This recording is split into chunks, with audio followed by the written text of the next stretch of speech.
Hi everyone, Hannah here and welcome back to the channel. So today I have an appointment with one of the Stoma nurses. Now I had my surgery in February 2020 and a couple of weeks after that everything went into lockdown. So all in-person appointments got cancelled because 6 weeks after I was discharged from hospital I should have had an appointment in person with the Stoma nurses so they could just check the stoma, make sure it looks like it's healing okay, and also teach me how to measure it, because while I was in hospital they measured it for me. So obviously the bags are cut specifically to that size, so they measured it for me in hospital. They said after 6 weeks is when it should have kind of shrunk, because obviously it's swollen when it first happens, so that after 6 weeks is when it should have shrunk down to its kind of final size. All in-person appointments got cancelled, so I had a video call via my mobile phone with one of the Stoma nurses. Now it's not their fault, they have been amazing, I can't fault them, but they were told no in-person appointments at all, which wasn't ideal, because trying to do something over the phone when they can't fully see what I'm doing, I can't fully tell if I'm doing it correct, it wasn't ideal. We tried.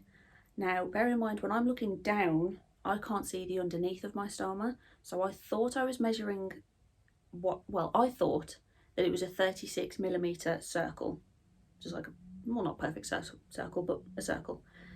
Now it turns out that's not the case. So the first in-person appointment that I had was, I think it was mid-May, and I'd been having a lot of skin issues kind of all the way through up until that point, to be honest. It was often itchy, it was red. When I would take the bag off there'd sometimes be a bit of blood there. The skin was often quite broken underneath the stoma, like the skin underneath it. Now it turns out I'd been measuring it wrong, and there was about a 5mm kind of line underneath the stoma that was just exposed skin. So I'd been cutting the bags too big, meaning part of the skin was just exposed.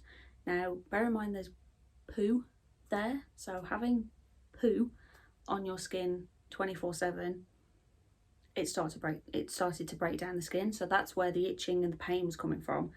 Now if you imagine you've got a bag on top of it, you can't just scratch it, and if you scratch skin when it really itches it kind of does it more damage anyway. So it was just a vicious circle of having an itch that I couldn't scratch, and it turned out that I was measuring the bags wrong.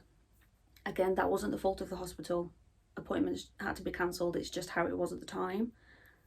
So obviously got correctly measured in person, which was amazing.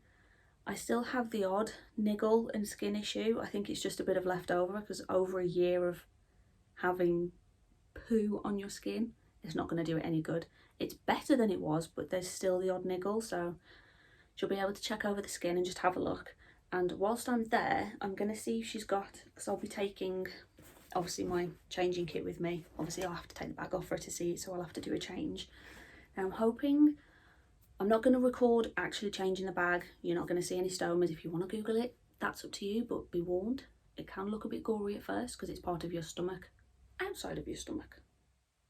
So be warned, I've warned you. I've lost track where I was now. See, this happens a lot as well. This is one of the side effects of brain fog. I'll kind of be going on a track and then I'll say something and I'll just keep deviating and then suddenly think, what was I saying?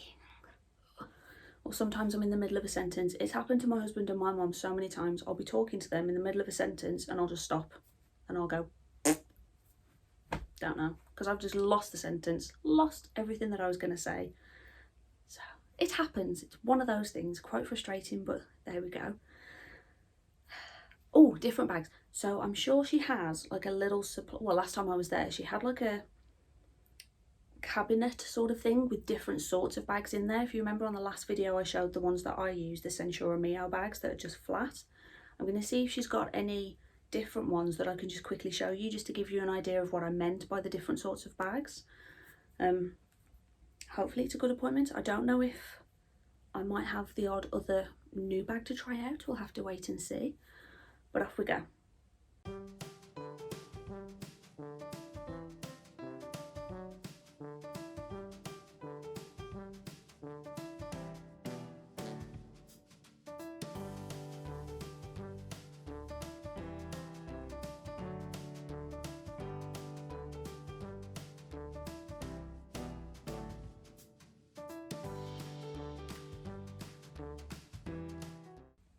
So I'm back home from my appointment now. Didn't actually film pretty much anything in there, except I did grab a really quick clip of one of the Pelican bags, and you can see the raised section on there. That's what I was on about when some of the bags don't fit flush, they're raised. It depends how the stoma was attached to the skin. I will be getting a couple of those Pelican bags, not the raised ones but the flat version, to try, because they have vitamin E within the sticky that sticks onto your skin, because I'm having quite bad skin issues. It's just quite red, it's raw, it itches, and the stoma nurse said the stoma itself looks fine, it looks healthy, but the skin around it isn't the best. There's a noticeable difference between the skin underneath the sticky where the bag sticks on and kind of the rest of my stomach. There's a noticeable difference in the look and how it feels. It feels quite different, and it's obviously red and aggravated, so it could just be that my skin is reacting to the sticky for the Centura Mio bags. So I'm going to try a couple of the, I think she said they're Pelican ones, and they have vitamin E in there. So sorry, the cat is, bless him, probably because I've been at hospital I might smell a bit different, so he's just sniffing my leg, bless. So I'm looking forward to trying those. Hopefully it'll work.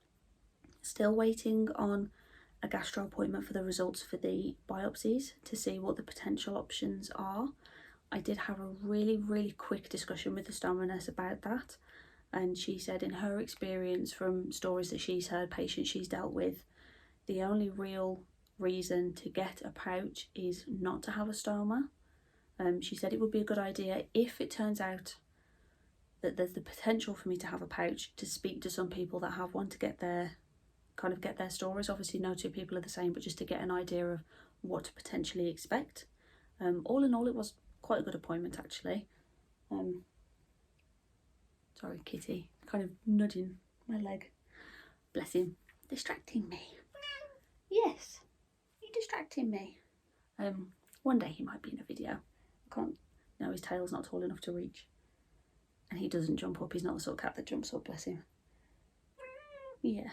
But yeah, it was a good appointment. Just waiting for the results for the biopsies now. But it's distracting me. It's distracting having kitties. Bless them, fur babies. I might grab a quick clip of him in a moment. If I do, it will be inserted here.